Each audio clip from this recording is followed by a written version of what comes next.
पड़ोसी मुल्क पाकिस्तान, जहां रोटी के लिए लोग मरने मारने पर उतारू हैं। शरीफ और भुट्टो जरदारी की सरकार आवाम को आटा मुहैया कराने में नाकाम है।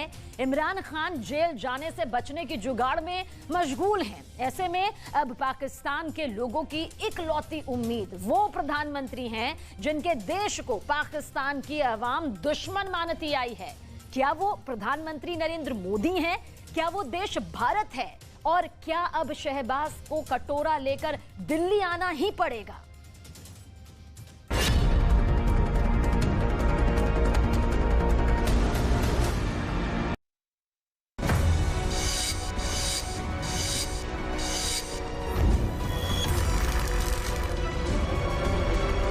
हमें सिर्फ प्राइम मिनिस्टर मोदी चाहिए। मोदी साहब ग्रेट मैन।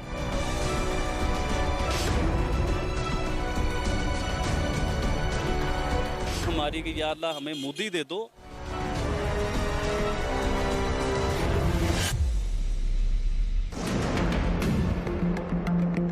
पाकिस्तान कंगाल हो चुका है, मुल्क दिवालिया हो चुका है।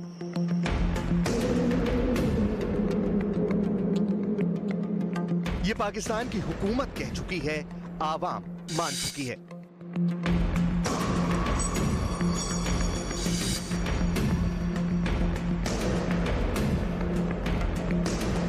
देखे मौलवी साहब खाने रोटी के लिए लड़ाई हो रही है। ये देखे क्या सूरत है। आपका इंटरव्यू ले रहे हैं आप, ये बहुत घटिया कौम है हमारी। कैसे लड़ाई हो? देखो खाने के लिए रोटी के लिए जानी है भाई, ये जो हालत है ठीक है। रोटी के लिए लड़ रहे हैं यार, ये हालात है। रहे इन्हें घर से भी कुछ नहीं मिलता। सही बात है।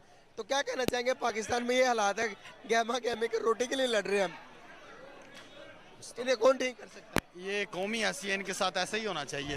आतंकवाद और कर्ज के जाल में पाकिस्तान इस कदर फंसा है कि अब नौबत परमाणु बम बेचने की आन पड़ी है। बड़े बड़े मिलिट्री एक्सपर्ट तक कह रहे हैं कि अब तो एटमी जखीरे से कुछ बम बेच दो ताकि मुल्क बच सके, लोगों का पेट भर सके। जिस एटम बम को बेचकर पाकिस्तान के लोगों का पेट पालने की डिमांड हो रही है, उसकी टेक्नोलॉजी पाकिस्तान को कहां से हासिल हुई, आज इसे लेकर भी बड़ा पर्दाफाश हुआ है।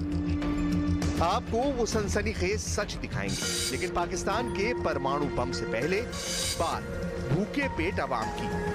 2 वक्त की रोटी का संकट इतना बड़ा हो चुका है कि पाकिस्तान के लोग मरने मारने पर उतारू हैं। इस हालात के लिए कौन जिम्मेदार है?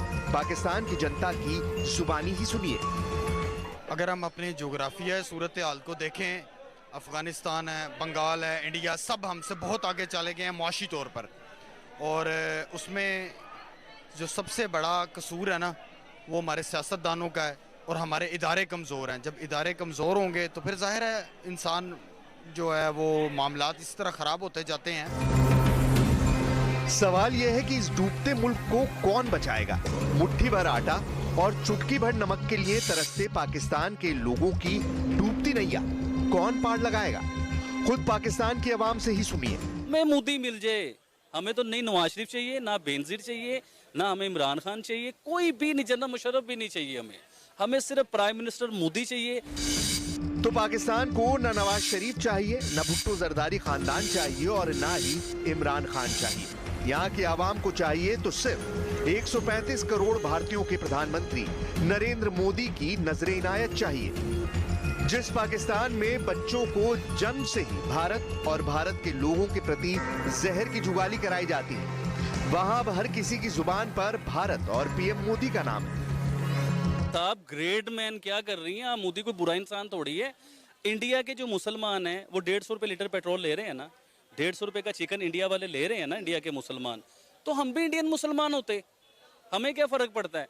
इस मुल्क में जहां हमारे बच्चों को रोटी नहीं मिल रही है, आप यकीन कीजिए, पानी नहीं मिलता, लाइट नहीं मिलती, सुई गैस नहीं है हमारे घर में। 1947 से अब तक पाकिस्तान के नेताओं ने अपने लोगों के मन में भारत का खौफ भरा, भारत के हमले का डर दिखाया। लेकिन अब जब हुक्मरानों की कर्जखोरी से मुल्क तबाह और बर्बाद हो चुका है, तो यहाँ के लोगों को हकीकत का एहसास हो चुका है। $700 बिलियन की उनकी इकोनॉमी है, उनको क्या जरूरत है कि एक डिफॉल्ट मुल्क जो है ना वो उसके ऊपर वो अपना हमला करें। यहाँ पे हमला करने वाले जो हैं वो तो सारे अपनी सीटों पे बैठे हुए हैं। बल्कि उन लोगों ने तो सारा इस मुल्क के सही जो है वो अपना दुश्मन जो है ये हुक्मरान है। पाकिस्तान के लोगों के लिए तो अब हर मर्ज की एक ही दवा, गरीबी और जहालत से उबारने वाला एक ही मसीहा नजर आ रहा है, जिसका नाम है नरेंद्र मोदी। दिल से दुआ है हमारी कि या अल्लाह हमें मोदी दे दो कि जो 8 साल हमारे मुल्क पे गवर्नमेंट करे और हमारे मुल्क को सीधा कर दे। हम तो इंडिया को पहले तो हम इंडिया के साथ कंपेयर करते थे, अब आप बिलीव कीजिए इंडिया के साथ हमारा कंपैरिजन है ही नहीं, किसी भी लिहाज से नहीं है। वो इधर हैं, हम लोग इधर हैं, इस चीज को मानना चाहिए। पाकिस्तान का शहर लाहौर हो या कराची, सूबा पंजाब हो या सिंध, हर जगह आवाम की एक ही मांग है। नरेंद्र मोदी का खाने पीने का रिहाइश का कितना खर्चा है, तो हिसाब लगाया जीरो। पता लगाया जीरो कैसे, वो खाने पीने का बहुत सादा से खाते हैं और अपने खर्चे से खाते हैं, और उनका घर सिर्फ एक घर है उनके पास, और उनके पीछे कोई नहीं है। देखे ना, मुल्क के साथ इतना लोयल है वो अपनी जिंदगी हर चीज से आगे रखते हैं अपने मुल्क को, और हमारे पॉलिटिशियन क्या करते हैं। और यहाँ पे ये हाल है कि अपने वज़ीर-ए-आज़म हाउस का जो है वो खर्चा 70 मिलियन उन्होंने और मांग लिया। पाकिस्तान कर्ज के पहाड़ तले ऐसा दबा है कि जिस चीन ने उसे कर्ज के जाल में फंसाया वो भी अब मुंह मोड़ चुका है। अंतर्राष्ट्रीय मुद्रा कोष की नजर में पाकिस्तान का क्रेडिट इतना खराब हो चुका है कि वो अब और कर्ज देने के लिए राजी नहीं हो रहा। ऐसे में पाकिस्तान के लोगों को सिर्फ एक ही उम्मीद है, जिसका नाम है भारत। इंडिया से दोस्ती कीजिए, आपका चिकन भी सस्ता हो जाएगा, आपके टमाटर, प्याज, आलू, ईच एंड एवरीथिंग, हर चीज सस्ती हो जाएगी। अगर अभी भी अना, अपनी जो झूठी अना है, इसे झूठी अना कहते हैं, ये झूठी अना को अभी भी खत्म करें, इंडिया के साथ दोस्ती कर लें। वो बड़ा भाई है, मान लो वो बहुत बड़ा है आपसे, आप छोटे बन जाओ, कोई फर्क नहीं पड़ता। पाकिस्तान पर कुल 400 लाख करोड़ रुपए का कर्ज है।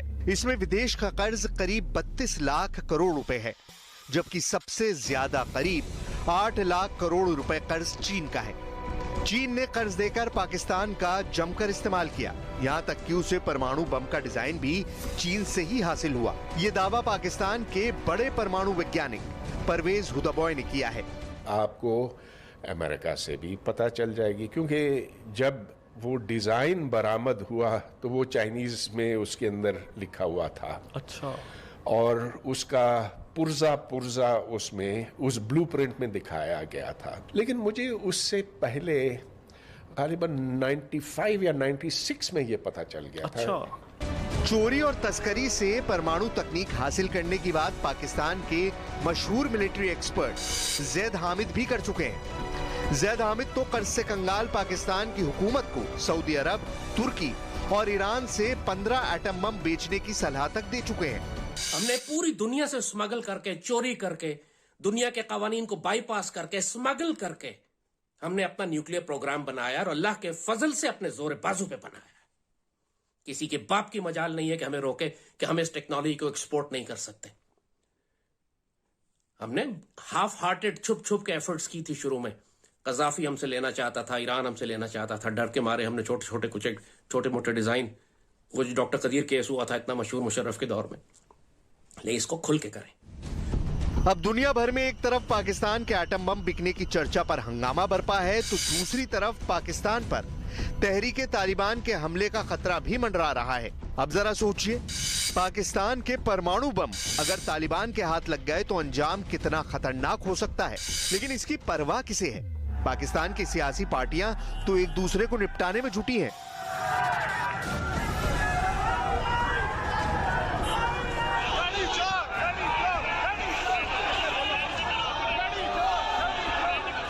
पाकिस्तान में एक तरफ कंगाली और भुखमरी की मार और दूसरी तरफ यहाँ इंटरनेशनल फैक्ट्रियों पर ताले लग रहे हैं। सुजुकी ने पाकिस्तान में अपना प्लांट बंद कर दिया है। होंडा और टोयोटा की यूनिट भी ठप होने की कगार पर है।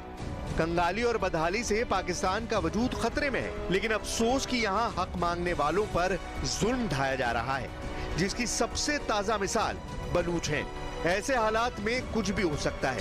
पाकिस्तान पर आतंकियों का कब्जा हो सकता है, मुल्क का नाम और निशान मिट सकता है।